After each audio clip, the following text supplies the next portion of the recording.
আসসালামু আলাইকুম, কেমন আছেন সবাই? আশা করি আল্লাহর রহমতে ভালো আছেন এবং নিরাপদে আছেন। প্রিয় দর্শক, ইতিমধ্যে আমি 5 GB ইন্টারনেট বোনাস পেয়ে গেছি। এখন আপনারা কারা কারা 5 GB ইন্টারনেট বোনাস পাইছেন অবশ্যই এই ভিডিও নিচে কমেন্ট করবেন। যারা যারা 5 GB ইন্টারনেট পাননি, কেন পাননি সেই বিষয়টা নিয়ে আজকের এই ভিডিওতে আলোচনা করব।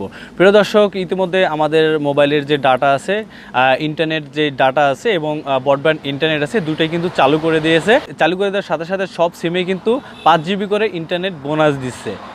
আসলে এই ইন্টারনেট বোনাসটা আপনারা কারা কারা পাবেন? ইন্টারনেট বোনাস তারাই পাবেন যারা ডাটা কিনেছিলেন, যারা মোবাইলে ডাটাগুলো কিনেছিলেন, কেনার পরেই কিন্তু ইন্টারনেট বিচ্ছিন্ন হয়ে গেছে, দেন সেটার মেয়াদ শেষ হয়ে গেছে, তারাই কিন্তু এই 5 GB ইন্টারনেট বোনাস পাবেন। এবং এই 5 GB ইন্টারনেটের বোনাসের মেয়াদ হবে 3 দিন। এখানে কিন্তু আসলে একটা জালিয়াতি করা হয়েছে, কারণ 3 দিন মাত্র মেয়াদ দিচ্ছে, 5 GB কি 3 দিনে শেষ হবে?